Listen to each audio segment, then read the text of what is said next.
Hey, all you beautiful people out there. Welcome to Actor, Coast to Coast. I am Brian Saponis, and with me is my wingman.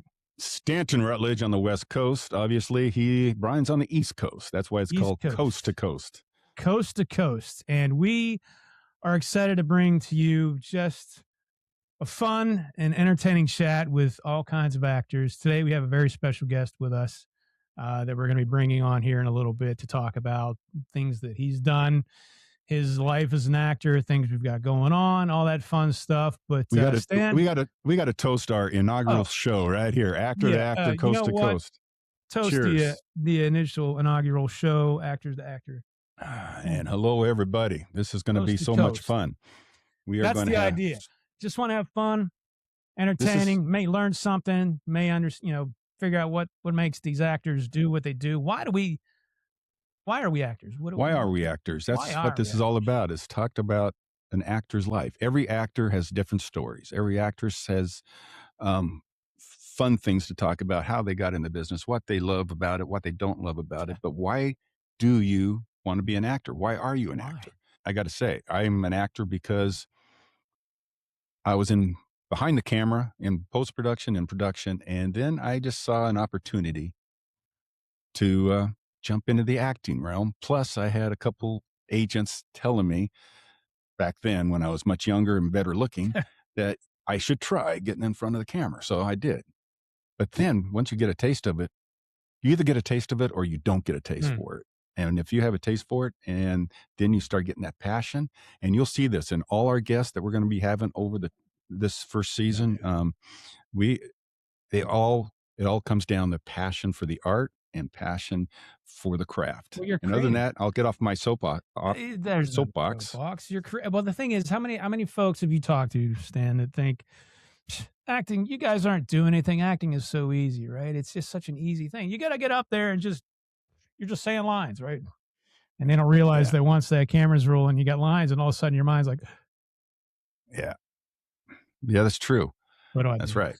What happened to those lines? Where'd they go? I knew these lines, I swear. Especially when the coverage is on you. Especially when you've done you're on that 85. You've done 3 or 4 takes. Yeah, you're on the 85 and you're all close, and you're like, okay, here we go, and scene and action. You're like, but on the other takes, when it wasn't your coverage and the cameras were behind you delivered those lines. Lines are perfect. Did you get that? Bam, yeah, we got the back of your head. It looks great. Yeah. So anyway, but acting, that's acting, and this is going to be a fun show. We love it. And we're just going to have fun. I hope everybody has fun that watches it. Everybody's going to have fun because we're having fun. But I am so excited to bring on our guests. And who is our guest? Our first inaugural guest of this show. Who is our guest? Hey, I'm going to show this man. Let's see. Whoa, look at that. Is our guest. Who is this guy? Good looking. This guy. Good looking look guy. At this. How do you keep up with that? That's an intense looking. This gentleman right here has been acting for a long time. His name is Wes Robinson. And we are so thrilled to have him on our show. He's been in things like Blair Witch. That's right. Back in 2016. He was, you see some things. He's such a young guy. And he's currently in Watchdog, which you can see out on Amazon Prime. And one of the things we're really excited, Stan and I have had the opportunity to work with this gentleman on the latest film that's coming out later this year, A Quiet Town. Can't wait to talk about this, talk about Blair Witch, awesome Watchdog. He was tremendous. He played my brother in the film, but just to have and be able to talk about all this stuff with the man directly. And you know what? Well, let's bring him on. Let's stop wasting everybody's people's time. And let's bring this man on and say, okay, let's hear it. Here we go. Here's we go. Wes Robinson. Wes Robinson. Oh my gosh.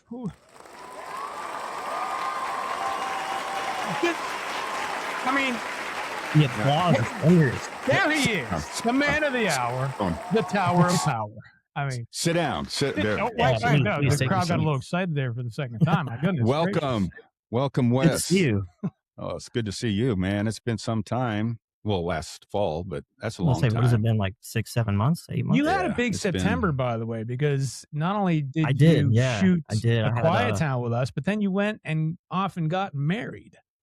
I Wow. did. Oh, And then yeah. I went on a Congratulations. honeymoon after that. So Yeah, That wasn't quiet. quite That a wasn't that quiet. was not quite a quiet. ride. I mean, that was No, what a September you had, man. we went to Greece and Italy. So the first stop was Athens, and that was not a quiet town. That was not a So quiet Oh, town. man. I've never been to That, Athens, but I can imagine that's not a quiet town. yeah. But that's well, fantastic. congratulations. Yeah, Thank you. it's so good having you. We were just kind of before we brought you on, we were just touching on, you know, what things you've done. Like one of the big things you've done is obviously Blair Yeah. Witch, which I mean, what was that? 2016 you did that, and It was. This is going to be the 10-year. the 10 year. anniversary this year. I have a. Yeah, it's I need to pretty know. crazy. I mean, what is it like to do a movie like Blair Witch? You know, the Blair Witch, the original one. You know, which was Yeah. just crazy because for how little they shot it and how much money that movie made, and then to do a film like Blair Witch. I mean, come on.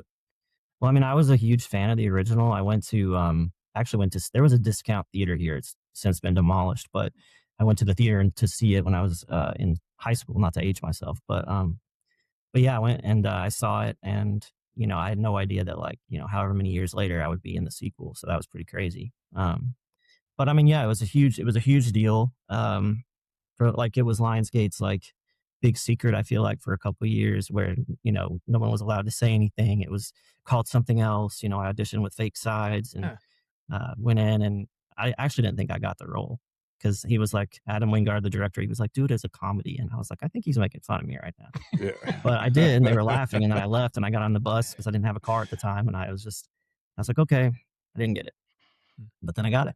Then you got it. When do they let you know? Like the next day? No, I want to say it was like a couple weeks. Yeah, I did several auditions for it. And then I did a chemistry read with Valerie Curry, who plays Talia.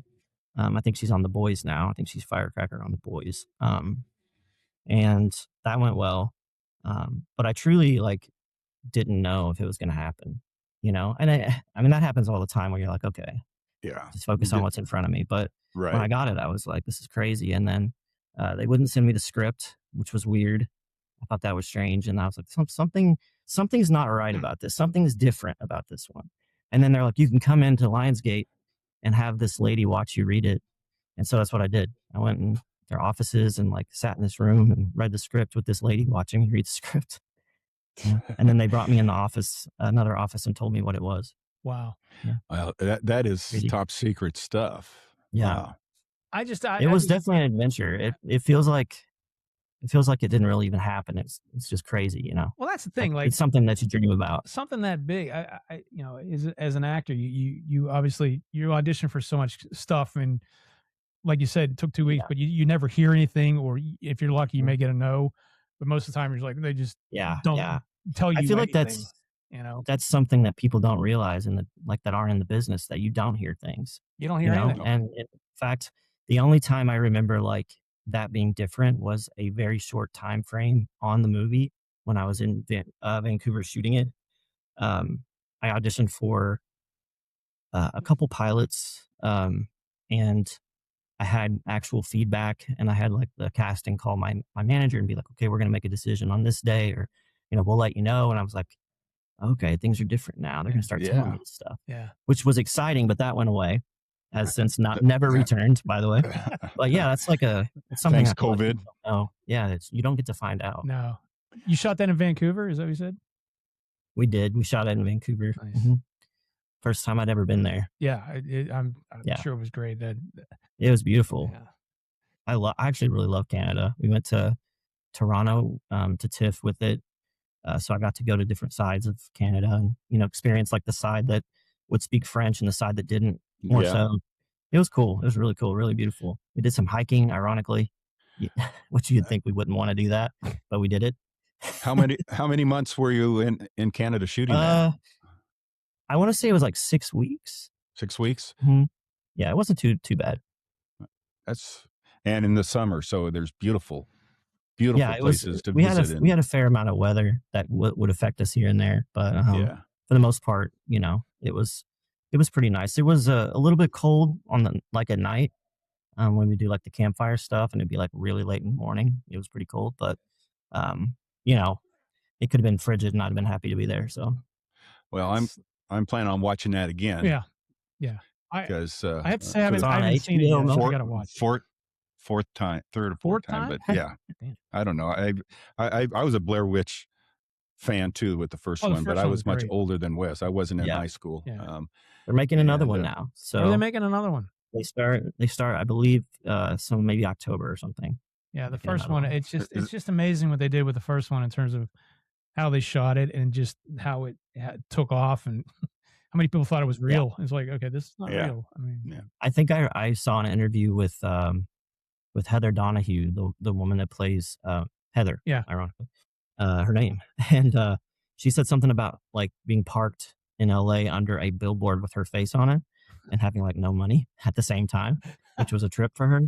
And I can imagine like, you know, going into a movie and it having that kind of success, and it's also tied to your actual name, and you have family who thinks that, you know, you've gone missing and all this crazy stuff that they Yeah. Oh experience. wow, That's true. Yeah, That's true. wow, that's We didn't have that, but we did have like the critical pan experience. So that was, you know, that was an experience as well. Well, I mean, looking back on it, I mean, look at this guy. Look how young you look Yeah. in this show. I know that's crazy. You know, Well, you've years been ago. doing this a long time. So I I was, have, you yeah. know, looking at your stuff. I mean, there's even younger photos. I'm like, man, Wes goes back a long time doing this. You know, how did And you that's the start? thing. actor. Like, how did everything come about where you're like, you know what, I want to be an actor, and you were fortunate enough that at such a young age you were able to get some good roles and get some success, and you know, leads up to Blair Witch and Well, beyond. I mean, I was always in theater as a kid, or just making my own movies, or like I think about like growing up, like all the phases that I went through, just, you know, things I would, you know, would play as a kid or whatever was all very like theatrical and very like I was a great pretender, you know. I got into that, and I think that translated. I started doing theater when I was young, like really taking it seriously when I was in high school. Like how when did you start? Like what age did you start doing theater?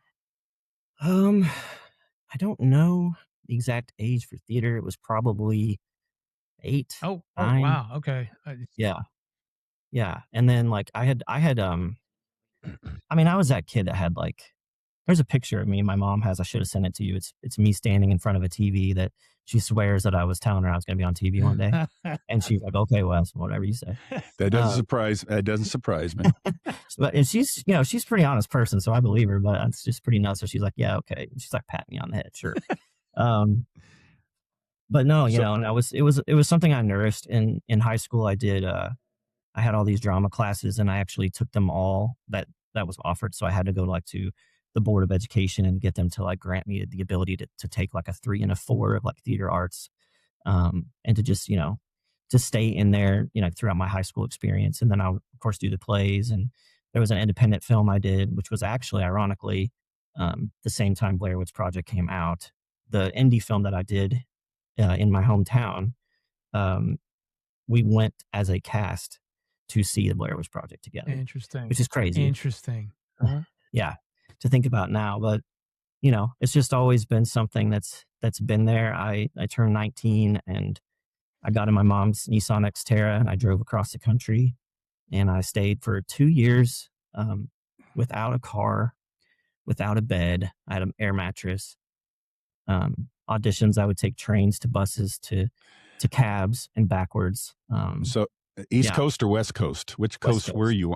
You're on the came to the West Coast. East Coast, okay. And I went to the West Coast. And I just want to try it for like a year. I just want to give me a year and see what happens. And this sounds bad, but it pretty much happened pretty fast originally. I mean, of course, I've had my moments that's like been a lull. But I think it was like 3 months and I had like a national commercial. Wow.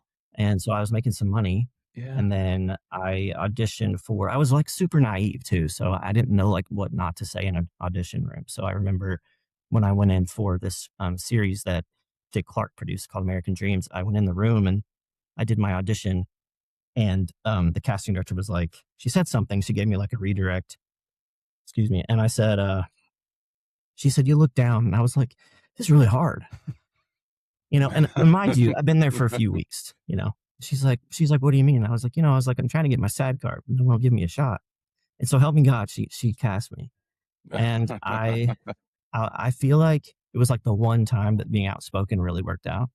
So I did that job. I did 4 episodes. I got my SAG card. And then I did a teen comedy that was pretty crazy. It was like American Pie style, called Dirty Deeds, that fall. Mhm. And then I did Gilmore Girls, and then I did ER right after that. So I was working pretty steadily, and I was pretty much, I mean, I wasn't cocky, but I was like, I'm going to take over the world. Like, this is going to happen. Yeah. And then, shit happens, but it was enough to like feel very like validated and warranted for this to be what I was going after. And I think that, that showed my family, it's like, okay, yeah, he can do this. He can make money at this. Did you get, once you got to the West Coast, did you get an agent right away, or did you already have one before you came over to the West Coast? So that was one part I left out. So in my hometown, there's a modeling and acting agency for local stuff. And I had went in there one day and I was like, I want to be an actor. Cause I didn't know how it worked. So I went in there and I was like, I want to be an actor. Here's a headshot. Here's a resume, which had like one thing on it at the time. And she's like, okay, can you do a scene for me? She gave me a script. So I did a little scene for her on a little stage, and she's like, all right. She's like, I'll sign you. And then, we take biannual trips to New York. One is to New York and one to LA. And she's like, if you want to go, if you audition, you get selected and you want to go, you can go. So this was when I was like 14, I want to say. So we didn't have the money at the time, so I didn't go. I did get selected, but I didn't go. So when I was 19, I reached back out and I was like, hey, I'm getting ready to graduate high school. Is this something I could still do? So I went there, and it's like a huge competition that like Elijah Wood went to, and Ashton Kutcher and Mila Kunis, I think, actually went there as well. And there's all these people that went there that have, pretty successful careers. And so I went there, and it's like, I want to say it's like 10,000 people are there. It's a lot of people. And you just kind of go through this whole week where you do these different little competitions. You'll do like a sitcom, you'll do like a soap, you'll do like a drama. There's a monologue competition. So you do all those for these panels of judges. And at the end of the 7 days, they give you callbacks if they're interested. And there's like a slew of them there. So at the end of that week, I had a decent amount of callbacks. So I went, and again, just being so naive, just spoke my mind to people, and I guess that worked. So I got an agent. Actually, I'm sorry, I got a manager from that. And then they said, we want you here in like 2 weeks, because it was going to be pilot season. When that was like a real thing, like once a year for like a certain amount of months back in the day. But they're like, if you could be here in like 2 weeks. So then I had to tell my mom, who was, always supportive, but did not want me to move. I'm like, okay, they want me there in 2 weeks. And so I came to LA, and then I had they set me up for a couple agency meetings. The first one I went to, I got to the parking lot, and they're like, they want to sign you. And I'm like, okay, let's do it. So I didn't go to any of the others. I just signed, and things started happening. But it was kind of like, when I know how I like to think through everything now in my life, it's kind of crazy that I did that in that way. And that I had so much naivety, is that the right word, to, how it would work, and the balls, quite frankly, because, I'm not as much of a go-getter as I thought, in terms of, being like hazardous about the way you go about things, or just throwing something against the wall and seeing what happens, And I felt like in that time of my life, maybe it was my youth, but I just felt untouchable at that time. And I did this movie with this girl who I won't name because she doesn't want to be outed with this advice she gave me. But she told me, she's like, I looked you up. She's like, you work a lot. And I was like, yeah, thankfully. And she's like, that'll stop eventually, and then you'll have a dry spell. And I was like, nah. But it happens. It happens. It does. It does. Wow, what a story. Yeah. So there you are, Wes, rolling out to LA, 19 in your Xterra. You land a national commercial. You get your SAG card. I'm sure there's actors watching us like, are you kidding me? I've been doing this for 10, 15 years and I still don't have my sight card. I haven't done it, you know. That was the thing too. Because I knew several people that had that experience, you know, and I'm a sweet guy. Like I never want to like make someone feel bad or, you know, or so a lot of the victories I had, I would kind of just celebrate them, you know, Right. internally. But it was definitely like a thrill ride, you know. And someone asked me one time, they're like, you know, acting is so unpredictable. Like, you know, you can be hot one minute and, you know, nothing the Yeah. next and make money and then make nothing and then years of, you know, just struggle. And I was like, but when it is good, it's so good, it's worth it. You know, when you're doing what you love and you feel like you're robbing a bank, no pun intended, uh, Yeah. for, Oh, a little foreshadowing. you know, Hmm. yeah, foreshadowing. Yeah. But when you feel like you're doing that, you know, it's like, that's true happiness. It really is, not to be cheesy, but you know, that's when I'm at my like happiest and most grateful like state, you know. That's what I'm on the set. Well, it's true because, Well, you know, as an actor, you spend, I mean, you do all these auditions and then run an amount of time either hearing, like I said, nothing or no. And then when you finally get that role, and especially if it's a role, you're Yeah, like, oh my God, this is amazing. It's just a high that, you know. it is. I think I was asked recently about Blair Witch about if I ever regretted like the way it went down because you know we had a crazy build. I mean, we premiered it at Comic-Con. We did this fake out where it was called The Woods, and like all these Woods posters were hanging up, Oh, and people would go in the theater. They didn't know it was a Blair Witch movie. The title card pops up. People lose their mind. They come out of the theater. They had changed everything from The Woods to Blair Witch, all of the step and repeat, all the posters. So we had all of these crazy, and then Midnight Madness at TIFF. We did all these crazy things, and then you know when it came out, and people were very vocal, some in a you know pretty cruel. Um, that's like your first experience of having like that much of an opinion thrown at you. oh yeah. It can definitely mess with you. But I always tell people, I'm like, leading up to that point, I had been, you know, without a car, and I had a root canal one day, and I walked like, you know, 7 miles in the snow. Not really, but that's the kind of where I'm going with that. Walking uphill both miles to my ways. apartment.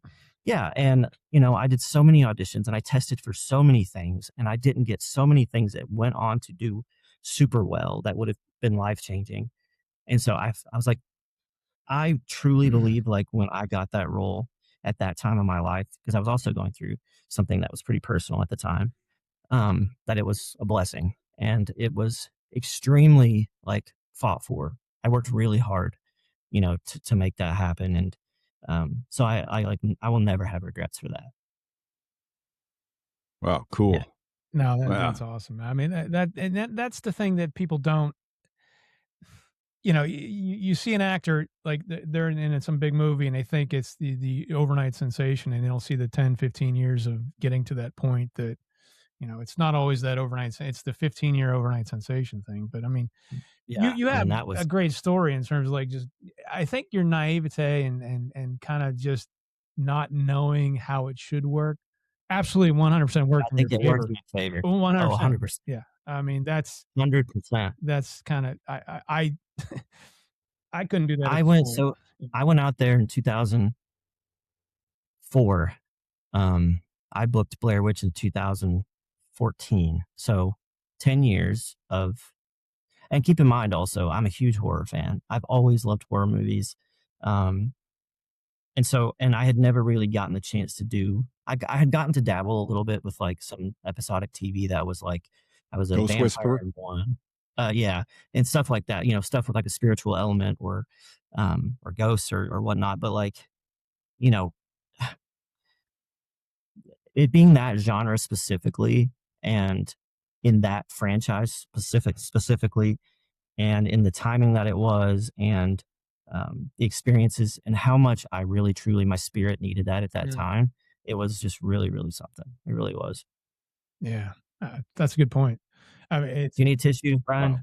Wow. That you know, would that work? Would a new actor, young actor or actress getting into the business now, with the way the industry has changed, do you think that same type of naivete or whatever innocence would still work with the type of casting I don't know. directors I that are think out it's, the there? thing is just so different now, you know. I mean, when I went there, I remember, because I didn't have a car, so my manager had a man who worked for him that would take headshots to different casting offices and drop them off.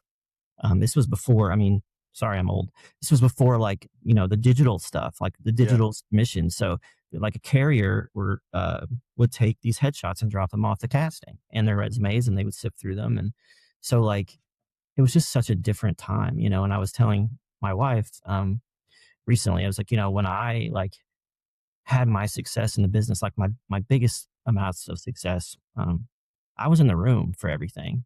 Right. I wasn't self-taping. I didn't Right. get that, like, that chance to, like, finesse every little detail and make it perfect, like a lot of Yeah. people can do for a Yeah. tape, which I find the less you do that, the better result you have. But Exactly. That's another yeah, topic I want to. yeah, the more controlling you try to be with your tape, the less it's received. You're talking But to two actors that have been there with, we're all old school in terms of, like, yeah, taking you headshots guys and remember- dropping off at totally casting remember directors' that. offices and Stapling stapling the resume resumes. and to the back Cutting of the picture, it to it, Cutting yes. having to trim it. stapling, dropping it off at the 100%. casting director's office. You got your stack of headshots, and you're Yeah.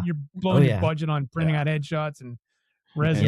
So and the it's- Kinko's, it was still like the era of Thomas Guide. Thomas so when you Guide. were Thomas driving to Guide. Los Angeles, you had your That's, Thomas Guide. Yeah. Even though I don't live in, I was out in LA for 11 years, and the Thomas Guide was my, this is all back early 2000s, man. The Thomas Guide, they give you the coordinates. Here's the page and the coordinates. Here's where you go. I know it's crazy. And like, remember MapQuest? I'd go on MapQuest and I'd like in the addresses, I'd print the things and I would try to drive and I have my side, I have my MapQuest on the steering wheel, Your car had the Yeah. Thomas Guide and all the other crap in it, and your headshots Yeah. and everything. Everything was physical. There was nothing digital stuff, And in the Yeah, I room, had my that was the first- biggest thing.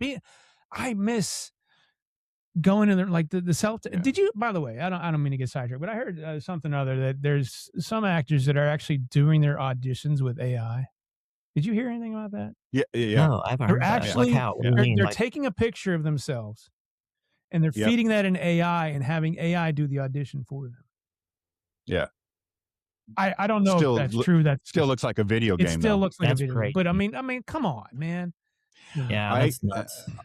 I think I My told thing you. is like, go ahead, Stan. Sorry. No, I'm sorry. But I was telling Brian, I think I had my first in-house audition, since COVID. I mean, I've been doing all these self-tape stuff, and I do them in my living room or my dining. I don't have a backdrop or anything, but I did my first in-house audition for this film that's going to be filmed in Austin. And, and I walk in and there's like 50, 75 guys all dressed like attorneys, but I walk in and the director, writer, and the casting guy were just so nice because I just started talking about how great it was to be in a room with live people. And we talked for 15, 20 minutes when they were giving people 10 minutes to come in and out before I got to the scene. And I just you get to know Right. the You do. casting people. And only back before COVID, when I was doing in-house auditions, there was only small percentage when the casting people were really not nice. Most of the time, they like getting to know the actor or actress. Yeah, there's a So couple anyway.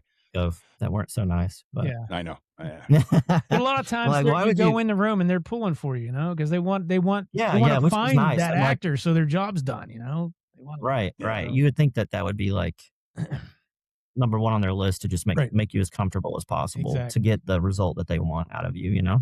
But it really made me miss the days of driving around, getting lost, and getting the Thomas Guide out. Even though with Waze and Google Parallel Maps, parking, it's getting easy. Parallel parking tickets, trying to get, and then Or- you get in there and you're like, you can hear the people's choices that they're making in the room from Yeah. outside in the waiting room. So then Yes. you're like, shit, I've done. Pledge should I- your eyes. Yeah, I think I prepared pledge wrong. Yeah. Well, the other thing Or, was oh fun God, why was did I come to this? I was out there and I had a kid, so I was taking my newborn in a freaking little carrier to all my auditions, and I literally would walk in the audition room with my kid, and thankfully he was the best kid to take with me because he was quiet. But I had a couple people in the waiting room was like, you know what, I'll watch your kid while you're going. I'm like, yeah, I'm gonna leave my kid with some random dude Stranger. while I go do an I know. audition.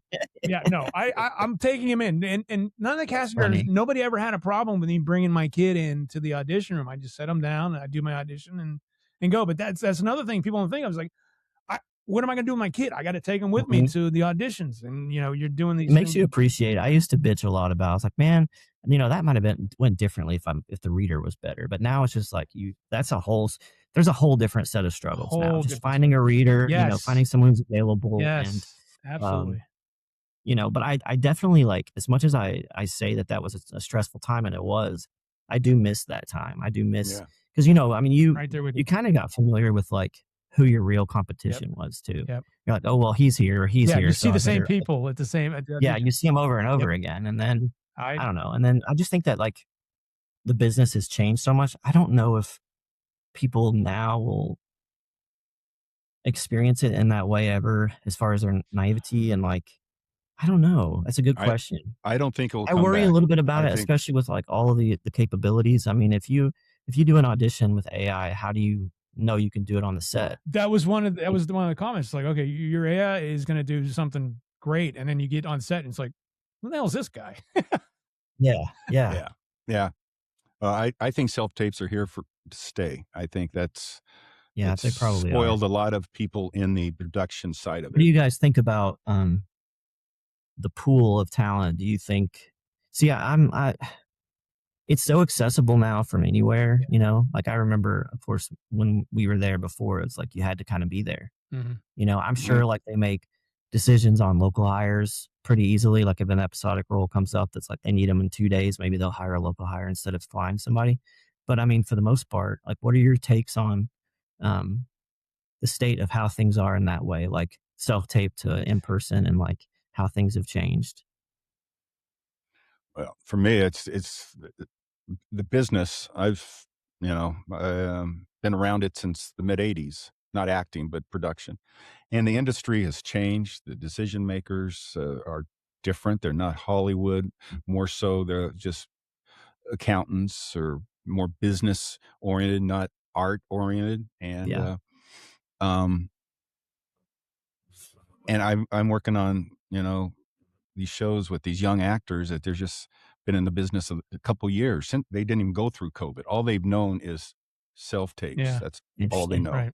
And I'm doing a lot of these vertical shows, and these actors and actresses don't really know what it's that film industry is really like, how cool film industry is. Yeah, And I still think that, like, working on Quiet Town with you, Wes and Brian, that was probably one of the most fun times I've had yeah. It was a in good time. years, in Yeah. years. And I'll give um, you your money for saying that afterwards. no, Also, just some it's just frozen a yogurt. gelato talking. We don't care It's Yeah, about it that. is. no, It that's is.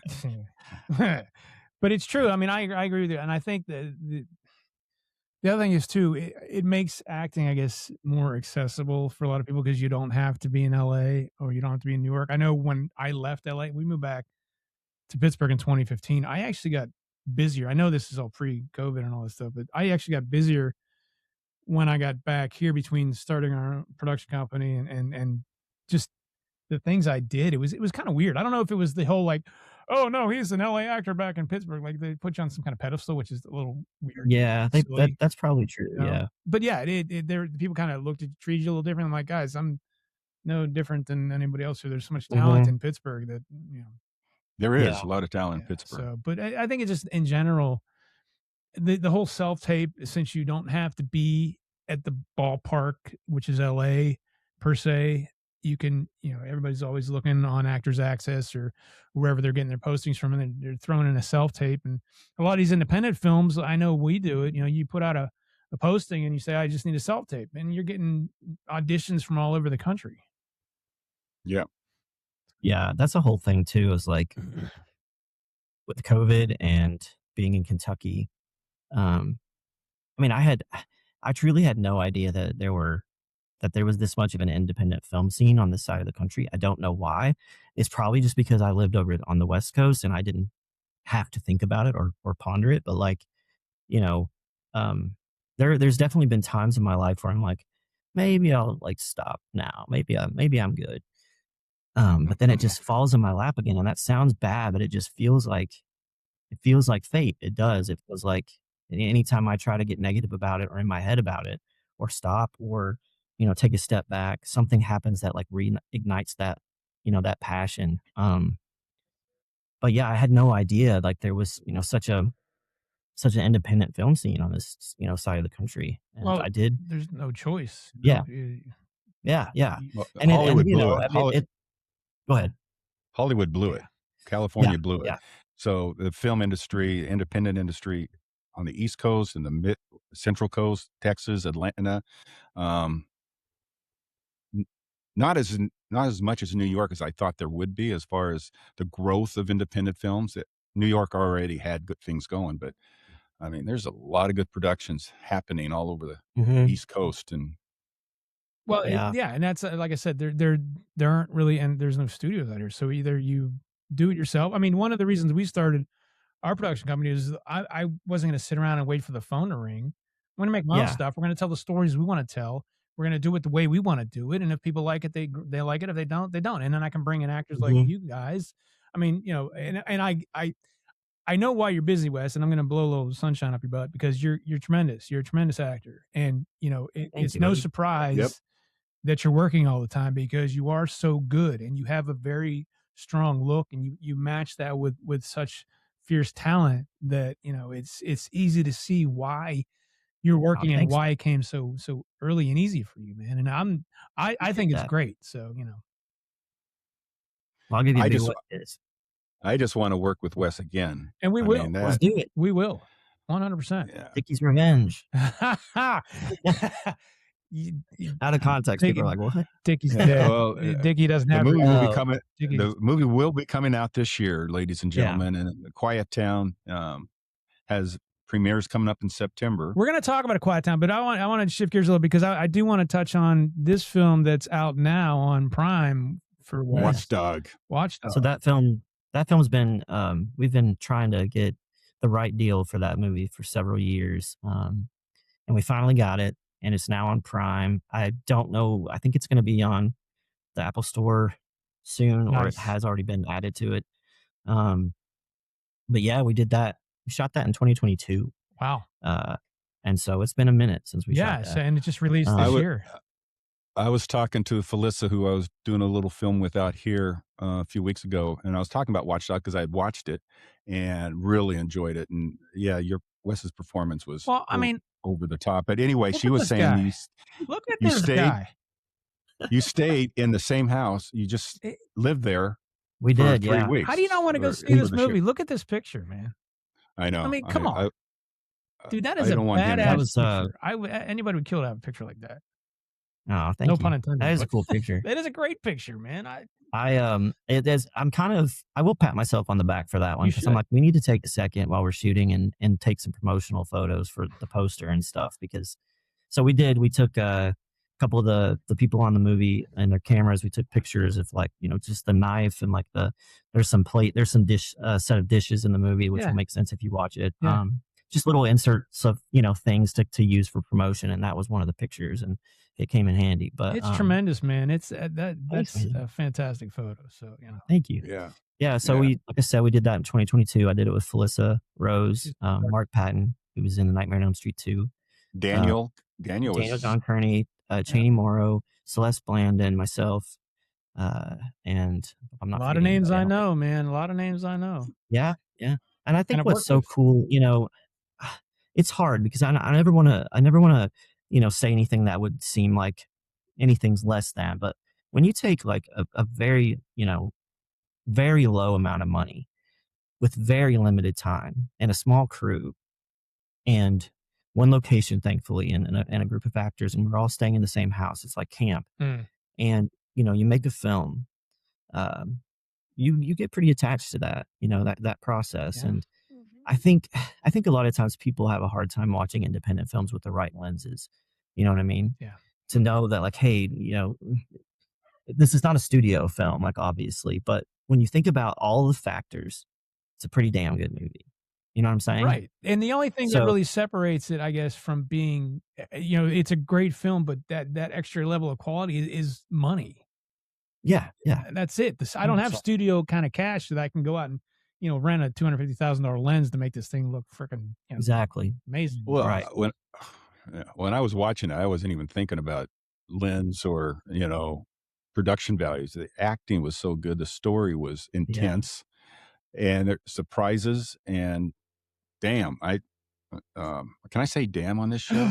Did you say damn? We're gonna cut that out, Stan. Dang it! You should bleep I'll it with drink like to a that. sound. Damn. Beep, beep. I'm gonna beep. Yeah, but I was really, and I was really proud that I knew several of the actors in the movie, and it made it even more enjoyable because you totally were your characters. Yeah, we had a good time. Yeah. We shot pretty much all night, every night, and for the most part. And we would wait. We wouldn't do day for night too much. So we would wait till the sun went down. As soon as the sun went down, we would start. Good. And then, so help me God, LC Holt had everything dialed in so much that we would wrap early a lot of nights. Nice. With so much that I think it was Cheney and I were like, "Are we okay? Yeah. We wrap pretty early." Like, did we get what we needed? And we just had a good time. We did. We had a fun time. We had, beers after we would wrap and just talked and laughed and, went to sleep, slept all day, got up, had some food, started again. And, but that makes such a difference when you're, you've been on sets where sometimes it's kind of like there's not animosity, but there's that tension, that underlying tension. And it's hard to do your best work when there's that feeling of like, oh man, I'm walking on eggshells or whatever. When you're on a set where, everybody is just having fun, getting along and all that stuff, man, it just makes making a movie so much easier because if you're having a good time and you're having fun, your audience is going to enjoy it and have fun because you're just bringing your best work. I think it's cool too because, I feel like when you're doing your own, projects, you kind of are more able to like do stuff that you wouldn't normally maybe get cast for. Yeah. And Watchdog is definitely, I think Elsie laughs at me because I mentioned this so much, but to me on the page, like I wouldn't have played that role, but I was certainly glad to do it, I just feel like he was like an army vet, he's like a supreme badass fighter. And here I am over here, like trying to tie my shoes, so like, it's just, it was scary. It was a stretch. And I was like, okay, I just want to do it justice enough for, right. I was like, maybe if I can like bring some vulnerability to it, maybe if I, there's these scenes in the movie where I talk about like my backstory, and I was like, maybe if I can make it somehow where you kind of almost care for this guy who's doing these terrible things, and you're like kind of conflicted because of that vulnerability. Because that's, I think as actors, like we always find, what we think our strengths are. And over the years, I've always heard, you're like a very vulnerable actor. I was like, where like, you almost have to have the camera like all the way up in my face to get everything is what I've been told. I'm not saying that myself, but I feel like you have to find like those strengths to put into different things. And, so that was super fun to like play something that maybe I wouldn't have gotten to play otherwise, but also play it in a way that was complimentary of myself, which was hopefully like translating into a real person, but yeah, no, it was a great time. I'm super happy that we finally got it released. Yeah. It's great, man. And that kind of gets back to one of the things of why it's so much fun to be an actor, because you get to play these roles and these characters that they're so counterintuitive or so, different from who you are as a person in real life. But just to dig into something like that and say, you know what, if I can make this believable and sell you on the fact that I'm this bad guy or some serial killer or something, I mean, that's fun stuff, man. Yeah. Stanton, Brian, I've played a school shooter twice. Did I tell you this? No. Speaking of school shooter, we just I want to sidetrack. Just yesterday, I was at the Youngstown, the Youngstown Film Festival. How did that go? Great. It was great. It was this film. Nice. This was our film Blowback, which was about a school shooting and not necessarily about the main event, but about Stan plays a policeman in this, and he's a detective, and he's interviewing typecast, but it just Stan's like, I've been a policeman. Let's get that Fast and Furious detective over here. But it was great. I didn't think about that, Stan. You're right. Here I am talking about a school shooter. Yeah, well, but the thing was, it's funny you say that, because I know at the festival yesterday, there were a lot of comments about the fact that this film touches on so many things like gun violence and school shooting and suicide, and just being willing to kind of go there And, because art isn't always comfortable. Movie filmmaking isn't always comfortable. You want to challenge people at times and cause people to question things, and even on the most sensitive, difficult subjects. But, it's just funny that you mentioned it. I'm like, wait a second. Yesterday, we were just there, with that I had this this idea that, when I moved to LA, because you didn't, again, naive, but like, I was like, what kind of, I guess it would be like the smart kid or the nerd or like, which I've played that before, but like, I'm always just a heinous, awful person just doing these crazy, terrible things. And, I was like, because when someone asked me like, what kind of roles you play? I was like, well, I've played a school shooter twice, if that's helpful. That's helpful. That kind of sums up like. And they're like, it's nice knowing you. I'm going to go this way now. So. Exactly. Yeah. And or like, I'm getting ready to do this movie in a couple of weeks, for a few days. And he was talking to me about, handling a gun. And I'm like, yes. Yeah, I think I can do that. Yeah. I think I can handle it. Yeah. Well, knowing that you did we're school shooter makes me really appreciate what you brought to Quiet Town, your character, because you were a really nice, good character that got pushed to the limits. What was that movie you mentioned, Stan? Was it? It was called A Quiet Town. A Quiet There Town? it is. There it is, right there. What is actions? Look at those studly men. What a right transition there. to that beautiful woman. Quiet Town, because considering that, I mean, that's the first opportunity that we've had to work with this lovely young gentleman, Wes Robinson here. I just, Quiet Town. What is this Quiet Town? What is this Quiet Town you speak of? What is this? I mean, I tell you that town that we shot in was anything but quiet. It was. You would think a little town, little Pennsylvania town, would be quiet. You'd be wrong. No. It was pretty loud. I remember people were talking. What happened yesterday in like Boston or somewhere? There was like a sonic boom. I think I messed up. Oh, look at those two. Look at those two, huh? See now. This is the kind. I was feeling like when we shot stuff on the bridge, not to spoil anything, but I was like, some of that stuff was so loud. I was like, these people are gonna be like, there's a meteor hitting the earth. Oh, yeah, 2 a.m. We were not quiet on the bridge. So, but that we're really looking forward to this. By the way, are you coming out for one of these two events? I'm gonna try. Okay. I have a pretty exciting opportunity that's supposed to be right at that time. Ooh, okay. Fair enough. If it pans out, I won't be able to. If it doesn't, I will. But it's definitely something that you guys would be like, go do it. If you know it. You know we're going to be behind. Take us with you. Yeah, exactly. Take us with you, Wes. Are there any extra roles? I'll play the back. Hell yeah.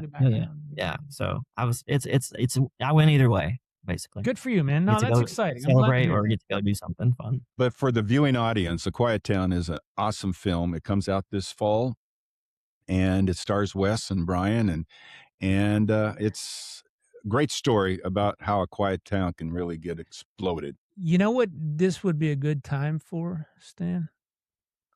For me to read my lines? I don't know. My monologue? I think it'd be a good time to show the trailer that the three of us. Let's do it. All right. We're going to watch the trailer because I think you guys are going to like this because this is good. So here we go. This is A Quiet Town. I want the remainder of my money by Monday. And if I don't get it, I will kill every... Oops. Is it buffering or did you just that pause was me. it? Oh, okay. That fat finger boy hit Touch them. the buttons. I'll kill you. You think your brothers love you? Of course. I wouldn't be too sure. Just do this for me and Reed. You and Connor are gonna hit the credit union. I want a full report. Yes, sir. I told you this was a bad idea. I don't know where it is, all right? 1 minute it was in the back seat, the next one was gone. How was work? Oh, look at Stan. Busy with this Look at Stan. robbery. What bank? Credit union on Main Street. Where were you? I helped rob the bank. What? Are you gonna invite us in? Yeah. Ben? Oh! I thought you were gonna scare him.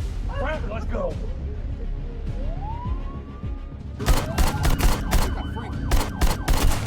That back up. Get us out of town. I'm trying. He's right on our ass.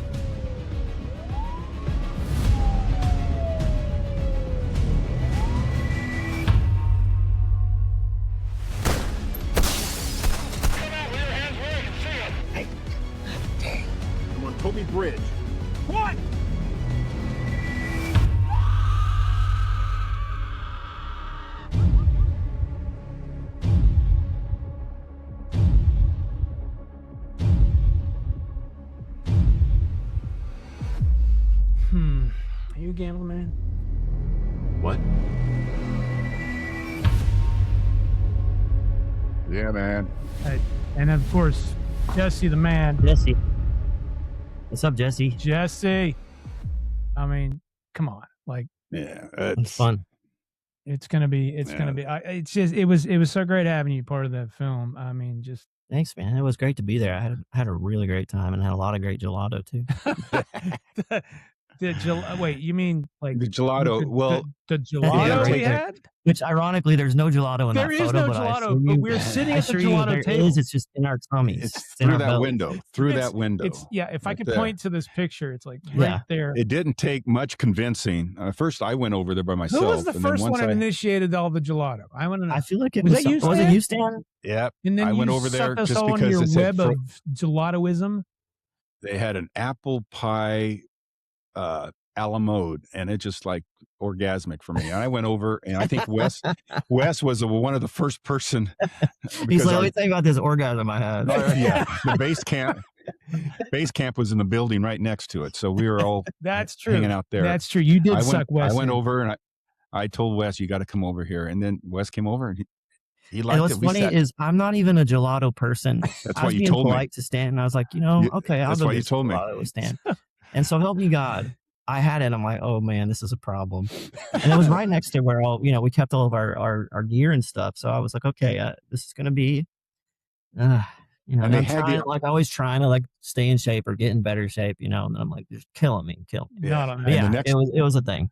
I was looking forward to the next day going over there between takes and stuff. They had the audacity to be closed on a Wednesday or Tuesday or whatever. Between that and the coffees, the mochas. Remember the coffee shop down the street too? It's coffee like across the street. Yeah. So we're we're doing the premiere on the 20th here in Pittsburgh, but we're doing the premiere up north where we shot it in Brookville. And of course, Stan's like, "Hey, can we drive up to Brockway and get some gelato?" I'm like.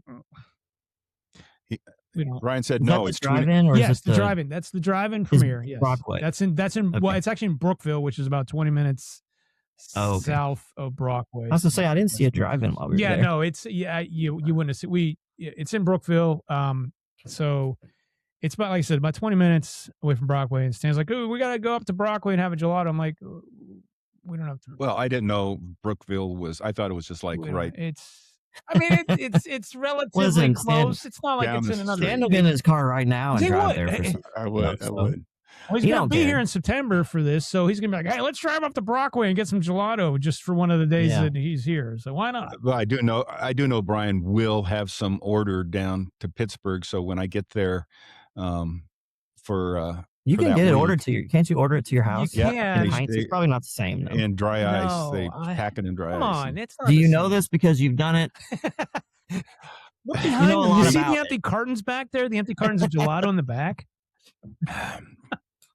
No, I don't blame you. It was pretty. He's not drinking wine. It's melted gelato as he's drinking. It's blackberry. But fun. No, that'll be a fun time. But now you've said you have a project you're working on, right? Yeah. Next month or.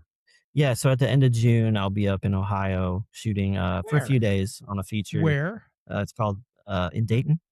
Oh, listen, I trust my Thomas guide and my Thomas guide only. So. I wish I know if I rooted around somewhere, I'd still have my Thomas guide. And I'm going to look it up. Like, okay, what quadrant is that? That's page 33. Man, that thing went through it. That thing had mud and tears and bends. You had to get new ones after a while. You'd go to the like Costco and they'd have and they were weren't they expensive? Am I crazy? They weren't cheap, but remember you'd have like a bin of them. Like if you went to Costco, they'd have a big bin of these Thomas for the county or for the different neighborhoods or well, not even for the county. Like it was thick, but it was like they just have a whole bunch of them because they knew I guess everybody used the Thomas guide. Yeah, I want to say they were like, and then they were like spiral too, right? Yeah. I think young actors nowadays, they're so spoiled by the self-tapes. They wouldn't know what to do with themselves if they had to go to if they had to deal with Thomas guides. They didn't have. Well, I also like, I'm not trying to like shit talk or anything in any way, but I feel like being in the room, is a whole different beast as far as like, when you think about when you go to do your tape, you start, maybe you flub a line or something, or you don't like the way something came out, or you can do it again. And in casting you can sometimes too, but I mean, for the most part, from my experience, you had your shot. Yep. You did your shot and you left. Yep. And that was it. And either you went forward or you didn't. Right. And or maybe they might give you redirection, or Right. something to tell you when you come to the callback, do it like this, or the director likes this or whatever.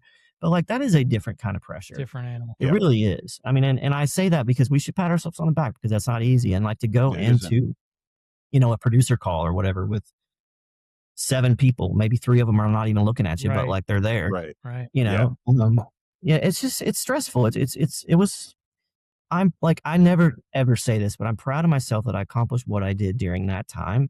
Not because it can't be done, obviously, but just because it was a different, and like, not shit talking, but like I don't have an uncle in the business or, I don't even know one. I worked for everything I Right. had basically. Yep. Right. And lots of happy times, lots of sad, but like, yeah, it's just different now. It's just different. It's different, but it's still the best industry to be involved in my opinion. I'm at that chapter of my acting career that I'm going to keep acting until I can't walk, and I can get a part as a corpse or a hospital patient that can't walk, or a dementia patient, because it will be reality. I'm going to act until I'm dead, and you guys come to my funeral and say, he's still acting. Get up out of that We'll coffin. put a camera over your coffin and be like, look at this guy acting like a dead guy. Look how good he is. Yeah. Look at that. That's quality acting, I gotta tell you. That's really good. You're playing dead. He's not even breathing. Oh man, Wes, I tell you. No, you're right though. It really is. And like I was saying earlier, it's one of those things where, there's some, so that, when you fall down a rabbit hole and you read the stuff that people say or the reviews, even if it's not about you personally and it's just about something that you worked hard on, you wanted people to like, Right. it can get pretty depressing, like the industry, it definitely can. But one thing about it is, like I said, my manager calls it a heroin carrot. Now he's an older guy, so he's like, they dangle this heroin carrot, not literal heroin, but like it's like this thing that you're trying to get to, and you get it and you get a little bit and you're like, yeah, that's amazing, I need more of that. And so then you just keep trying to get more of it. But like I said earlier, it's one of those things where, despite like all of the the heartbreak that I've had throughout the years with things that didn't go forward, or I didn't get cast in, or like whatever, there's been so many things that I will never ever be able to forget.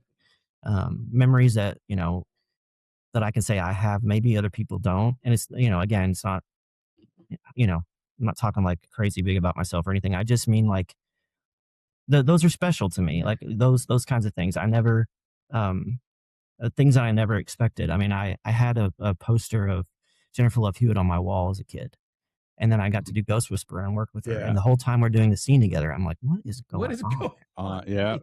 And it's just, and it sounds so cheesy, but it's just crazy. And it's kind of beautiful where life takes you, if you truly try and like dig your heels in. And yeah. And so I feel like every time I've tried to like buy into the sadness of what the industry can bring and maybe take a step back, like I said, I feel like it gets put right back in front of me. Every young actor starting in the business or fresh in the business for the last year or 2 years or 3 years, they need to watch this show, because Wes has made so many awesome points about getting into business, what the business is like now versus what it was before. And these young actors really have to, this is, you do the audition, then you throw it away and just go on to the next thing. Don't worry about, they're not going to call me. Did I do this wrong? Did I do this right? You do the audition and you throw it off. And, if you're meant to be in this business, things are going to happen. Yeah. But a lot of things won't happen. But I tell you, the things that happen are freaking exciting. And they're memories that you will have for life. Not to mention all the people you meet on every set. I mean, and just the situations you find yourself in, you're like, what? I had an acting coach tell me one time that, oh man, what was I going to say? It was, well, shit, now I forgot what I was going to say. Getting old. What huh? were you talking about? Oh My gosh, bad. Yeah. I was- Way to No, go, you're good. Stan. You're good. Threw him off. Who knows? I threw him off. Well, I guess my points were more important. Look at that. See, Stan's taking over the show. This is a show for Wes Robinson, Stan, not Stan I was Hartman. so like enthralled with what you're saying. I totally forgot what I was Seriously, saying. I was right. I was But that's taking all. on every word. How about that? Wes Robinson was enthralled by what I was saying. I'm always enthralled by And you know what? I have that course, recorded, Steven. Stan. It's recorded for posterity. Okay, I can't wait to see this. I'm going to frame it on my You wall. should. No, Play it. Play it on no, but Wes, we're not blowing smoke when we say you are an awesome actor, and I can't wait to work with you again. I want to do more scenes with you. I didn't do really a lot of scenes together with you. I was chasing you and shooting at you, but I wasn't really doing those kind of scenes that you and Brian That's where I and got Curtis to were be doing. lucky. Those scenes, man, those were. Some of my Yeah, favorite I stuff would- was in the car on the bridge. I was just when we were in the car on the bridge. Yeah, it's very. I don't. It's what does it remind me of? It reminds me of something. It was just so much fun. The dynamic between Dickie and Zeke in that car. Oh my god! Just because not to spoil anything, but Dickie gets very overwhelmed in that section, and you're just like trying to keep me on track, and it's just Zeke's it's comedy. Well, Zeke's going off the rails. You have no idea what's going on, and it's like no, it's a great and dynamic. you grab my face in that one shot. I totally wasn't expecting that. It was beautiful, but yeah. Oh man, that's what's fun about that. That's the other thing that's fun about this business. When things surprise you on set, you're kind of expecting what's going to happen, and the other actor's like, and you're like, oh, shit, I didn't see that coming, but that was awesome. Or like when I had my best fall ever in my career, and they didn't tape it. They weren't filming it. Did you see that, Wes? Was that on Quiet Town? Yeah. That was on the bridge. Were Yeah. you there when? Oh, I was there. No, I He know was you were there. there, but did you see that? So we're doing stuff at the police car, right? And Stan's like supposed to go out and start shooting at us, and he gets shot. Yeah. But the camera is completely shots on focused Julia. on the car. Yeah. Oh, that's right. I It's do on remember Julia. that. And he goes Dude, off and like It wasn't your it coverage, wasn't his but you cover- did. like, nobody's even looking. It was at him. amazing. I had the best fall shooting the gun as I'm following I backwards. totally remember that. And I'm watching I the whole totally thing did like, it. oh my god, did we just lose one of our main actors? Like he just went Yeah, down. that's like, amazing. Are you okay? I totally remember that. The camera's not even on you, Stan. It was amazing, but Wasn't it? saw Did Jesse be like, "We're not on you, Stan"? Yeah. Something like that. Everybody's looking like, Very, what are you doing, very. Stan? He said he didn't Very even matter say of great fact. fall. He said, "Stan, we weren't on you." Well, it was a tremendous. It was tremendous. It was your best one, and then nobody. Yeah. I saw it and I freaked out because I'm like, oh my god, he's That's gonna how it hurt works, himself, and he's isn't not it? even on camera. Yeah, Every time you do your best stuff, you're like, "Wait a minute, yeah. That was funny. was that on screen?" No, that was not. I relate to that. Yeah, it's like Some of my best stuff, I swear, have been auditions. Like, I feel like there's untapped stuff I've been able to find I can do, but no one will ever know because they're in the self-tape abyss. But like, yeah, Self-tape a bit. And some of my best deliveries have been when the coverage is over my shoulder on the other actor, and then they move the coverage to me, and I said, "What? And you forget where's your my lines. lines? What? Or your best work is when the camera's not even on you, Stan. I mean, that's weird.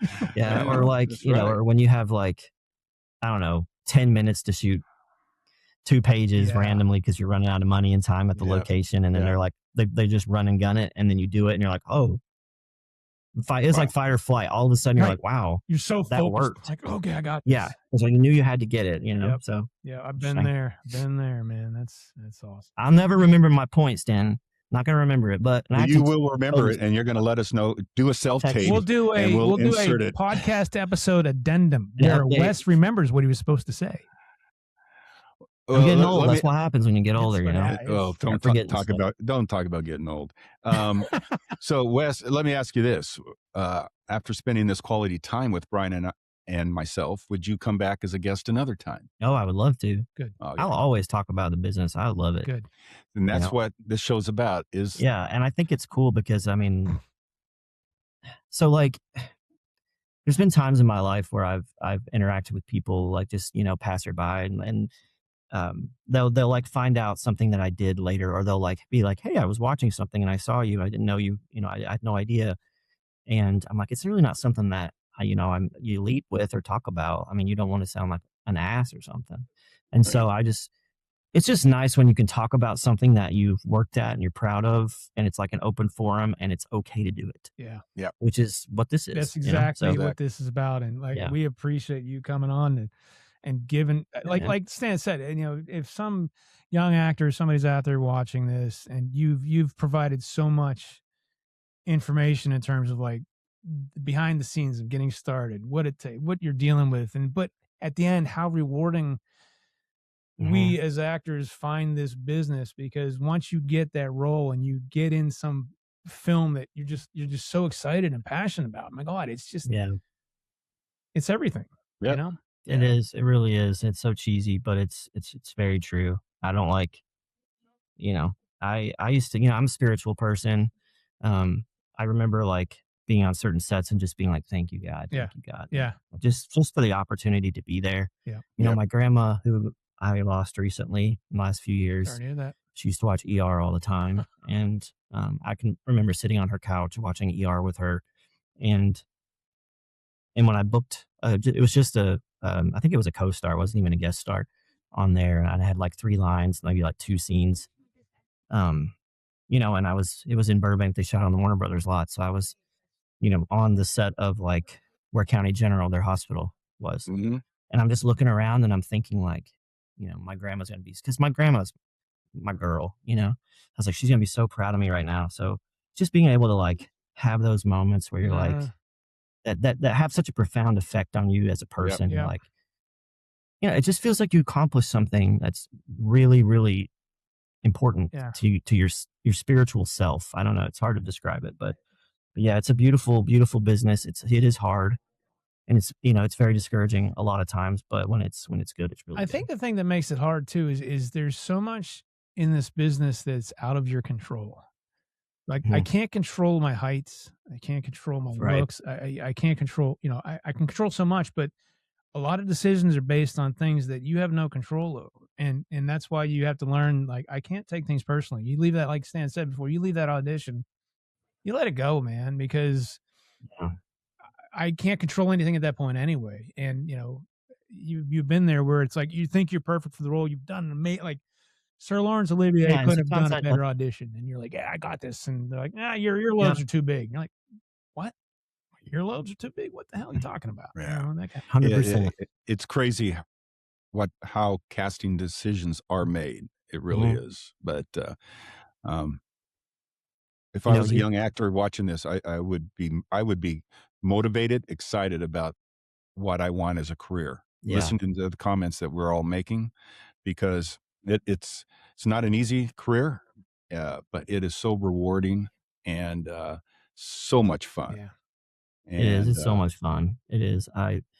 Sometimes I forget. It's been like 20 plus years of doing it, and when I get my like SAG card and you pay your dues, you get your updated card. It still says member sense. Yep. It's like, wow, like all the things, and I think about like all of the sides that my mind has held at one point, right? And like I used to keep every script that I got for auditions, and I swear to you, it was stacked so high by the time I got rid of it. So like, this is silly. I can't keep these. Yeah. So I would sift through and like find, ones that I would book or stuff that I didn't want to part with, and the rest would be like, okay, yeah, it's time to let this stuff go. But it's just so.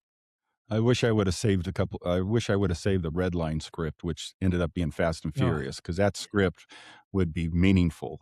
The original Fast and Furious, that script went, but I don't know. It's all the different moves. I think my wife probably found a new home for it. Was there this is kind of a random question, but when I first moved out to LA, I remember seeing billboards that had Red Line on it. They had like a red Ferrari or something on it. Yeah. Was that Fast and Furious? Is that what that was? 2000. That was 2000. Oh, really? 2001. They had billboards. Everything was. Oh, I'm sure. And it wasn't for the same reason as Blair Witch, and they had the woods, and that was planned. So those billboards, that was Fast and Furious. That Red Line stuff. Yeah, and then they did a audience screening, a week of different screenings, and people didn't care for the title. Interesting. And so they changed it to Fast and Furious, and they redid all the buses, signs on the buses, signs on the billboards, everything. That's one of those weird things, because I remember seeing, like, driving on the 405, and seeing these billboards about Redline. Had like I remember it had like a red car and it said Redline. I was like, what the hell is that? And then nothing ever came of Redline. But it did though. But it did though. I didn't realize that Redline became Fast and Furious, you know? Yeah. So, I have to say I'm into maybe it's because I'm used to it, but Fast and the Furious is golden for me. But yeah, well, yeah, I like that. It's especially the first one, right? Oh yeah. The first one's the best one, man. There you go. With Stan, especially Stan being, I mean, come on, Muse. Come on, Muse. That's right. Yeah, I know. I know. It's fun though, and Wes, you probably get this a lot too. People recognize you from a movie, or they don't recognize me, but they know when I'm sitting at a bar at the airport and they ask me what I do, or I'm on a trip to Pittsburgh or wherever to do a acting job. I say, yeah, I'm an actor. I'm on the way to film something. They say, well, have you done anything? I would know you. And I said, well, have you seen the first Fast and Furious or Pleasantville? And then they say, oh, and then they would recite my lines at the bar in the airport. It's just like, they wouldn't recognize me, but they recognize they know my lines. People always are like, look at me like they think they like went to high school with me or something. I don't know. Who knows? Yeah.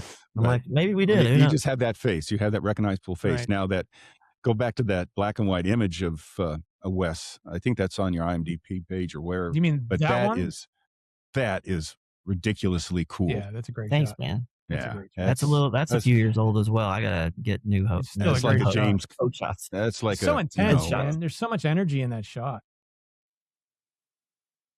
I was holding in a big fart that day. I can tell you had food poisoning that day, and I was holding it in. I couldn't let it go. That's like a James Dean type of it is.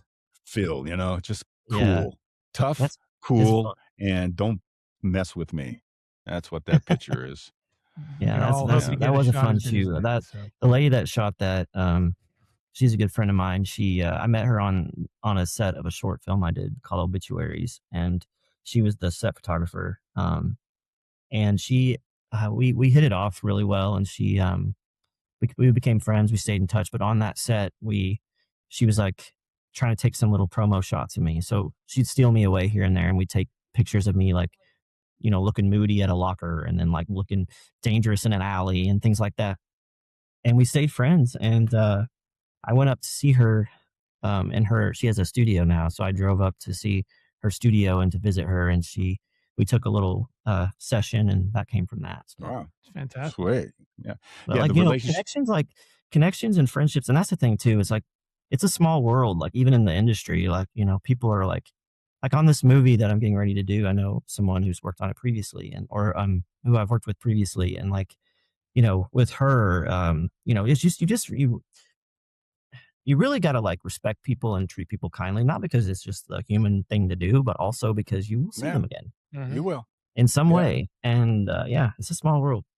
Yeah. It's the relationships are big, and that's what makes it exciting for me, because I love meeting new people and then staying in touch. And I know the whole Instagram and stuff is like for young kids, but I utilize it so I can stay in touch with all these new actors that I meet, the directors, producers, and then I feel like every day you're doing something, Stan. What's going on? What are you? It's busy, man. He's the vertical king.